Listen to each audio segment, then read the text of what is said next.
नमस्कार।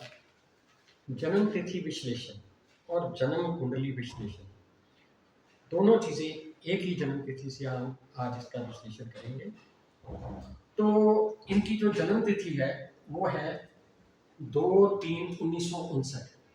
ये इनकी हमने लोशो पीरियड बना दी है और ये हमने इनकी केपी के अनुसार इनकी जन्म कुंडली और उनमें ग्रहों की स्थिति, राशियों की स्थिति इसमें हमने दर्शा दी है। तो सबसे पहले तो हम आज इनका मूलांक का कैलकुलेट करते हैं और भाग्यांक देखते हैं। मूलांक देखने का तरीका ये है, जैसे इनकी तारीख है 2, यानी कि इनका मूलांक हो गया 2। इसके बाद भाग्यांक, भाग्यांक के लिए हम इन सबको ही हमने प्लस कर देना है, यानी कि 2 और 3 5 और 1 6 9 15 5 20 और 9 29 29। इसको फिर हम जमा करेंगे, 9 और 2 11, फिर जमा करेंगे 1 और 1 2, यानी कि इनके बाद इनका भाग्यांक भी 2 आ गया। अब कुआं नंबर निकालने का तरीका ये है, अगर तो मेल हो तो हम 11 में से माइनस करते हैं, लेकिन किसको, ये जो इनका ईयर है 19 5 24 और 9 33, 3 और 3 6, 11 में से 6 निकाले ये 5, कुआं नंबर इनका आ गया 5। तो ये हमने लिख दिया है और इसी हिसाब से हमने इनकी जन्म तिथि 2-3-1959 और 2-2-5 इसमें फिलअप कर दिया है। तो रिजल्ट है हमारे सामने, ये है 3995551 और यहाँ 222 यानी कि चंद्रमा का नंबर है। 2 नंबर मून का होता है, तो 3 बार मून यानी कि स्वभाव तो बिल्कुल ठंडा कर दिया, सोचने समझने की शक्ति चली गई। तो आइए निष्कर्ष निकालते हैं साथ में, दोनों तरफ देख देख के। तो एक तो जो नंबर 1 है सूरज का नंबर है, रूलिंग पावर इनको देगा। 55 दे रहा है बिजनेस, बातें कर रहे हैं, तो बुध का नंबर है, तो बिजनेस कन्वर्सेशन हर चीज़ बढ़िया देगा। 99 यानी कि मंगल का नंबर है, अपनी सेहत के प्रति थोड़े ज़्यादा चिंतित और ज़्यादा देखने वाले, संभालने वाले। तो 222 इधर 222 आ रहा है।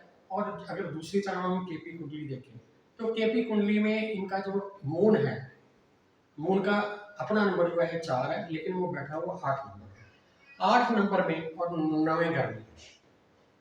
तो 4 नंबर जो है बच्चों का घर है, विद्या बुद्धि और बच्चे, और जो 9 नंबर है वो लंबी यात्राएं, पिता का घर, बाहर का मंदिर, ये सभी चीजें देखने के लिए होता है। लेकिन वहां जाके जो मून है 8 नंबर राशि में नीच का हो जाता है, तो इधर भी मून जो है वो प्रॉब्लम दे रहा है, उधर भी मून प्रॉब्लम दे रहा है, यानी कि 4 नंबर को मून समस्या देगा। 4 नंबर विद्या का, बुद्धि का, बच्चों का, यानी कि बच्चों की तरफ से पिता को समस्या आए। चलिए ये बाद में देखते हैं। ये मैंने लिखा ओवर इमोशनल है, वो तो नजर आ रहा है। विल पावर इनकी स्ट्रांग है क्योंकि विल बन रहा है, और ये कुछ भी करने के लिए तकरीबन तैयार रहते हैं। इनका जो लगन है वहाँ 12 नंबर राशि बैठी हुई है, 12 नंबर यानी कि मीन, और साथ में विराजमान कौन है, शुक्र और केतु। शुक्र 12 नंबर राशि में यानी कि मीन में जाके उच्च के हो जाते हैं, यानी कि धन दौलत की कोई कमी नहीं आएगी।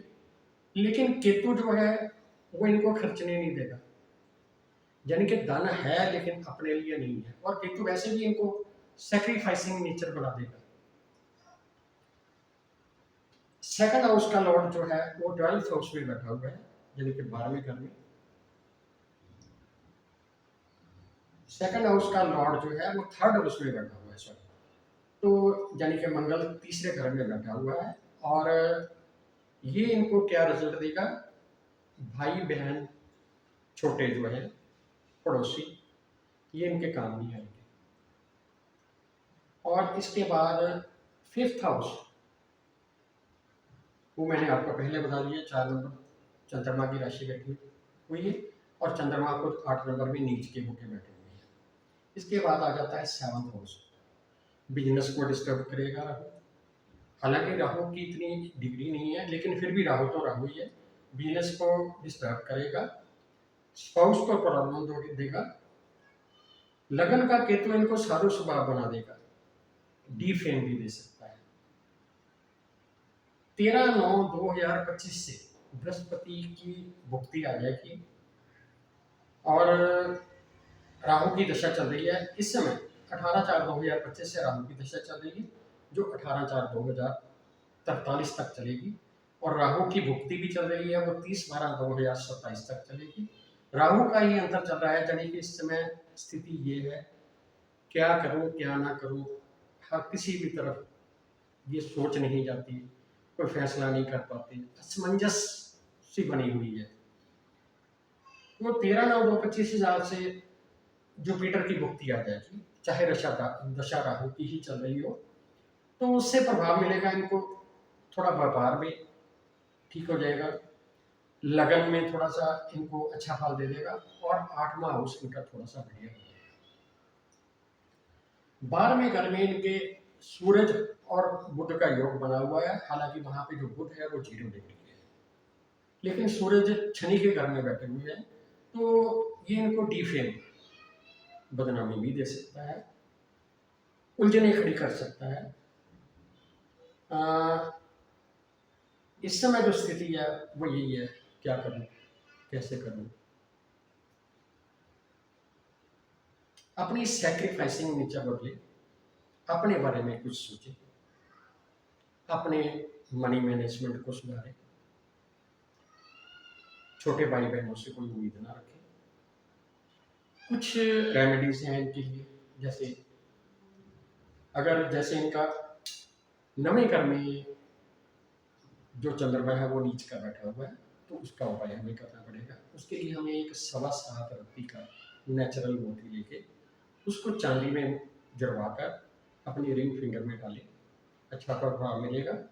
ये सोमवार को डालना है, और रोजाना शिवलिंग पर कच्ची लस्सी चढ़ाएं। वीरवार को अगर कोई इनको कुष्ठ रोगी या कोई अपांग मिलता है, उनको जो इनके मन में है, चाहे 1 रुपये दे चाहे 10 रुपये दे, जो इनकी इच्छा है उसको दान अवश्य करें। और शनिवार को अध पक्की घर में रोटी बना के, पूरी तरह पकानी नहीं है, कच्ची पक्की जिसको हम कह सकते हैं, बनाकर उसको चाहे किसी कुत्ते को डाल दें या कौवे को डाल दें। तो ये है छोटी छोटी 2-3 रेमेडीज। तो बाकी जो भाग्य में है वो तो मिलना ही है, ज्योतिष भाग्य तो नहीं बदल सकता, लेकिन एक रास्ता दिखा सकता है, एक मार्ग प्रशस्त कर सकता है, लाइट दे सकता है, किस रास्ते पे चलना है, कौन सी चीज़ अच्छी है या कैसी भी है। ये थी हमारी आज की इस कुंडली की और जन्म तिथि की विवेचना। अगर आपको भी अपनी जन्म तिथि का विश्लेषण करवाना है, तो अगर आपने सिर्फ जन्म तिथि का विश्लेषण करवाना है तो आपको निःशुल्क होगा, लेकिन उसके लिए मैं, जब मेरे पास समय होगा, यानी कि कुछ समय लग जाता है, 10 से 15 दिन लग जाते हैं, और क्रम अनुसार जैसे जैसे लोगों को मैंने नंबर दिए हुए हैं उस हिसाब से मैं विवेचना करके आपको सूचित कर दूँगा। तो कुछ नहीं, बस मेरे चैनल को सब्सक्राइब करें, लाइक करें, कमेंट्स दें, कुछ सुझाव दें अपने, ताकि मैं इस प्रोग्राम को और बेहतर बना सकूं। आज बस इतना ही। आपका बहुत बहुत धन्यवाद। जय श्री राम।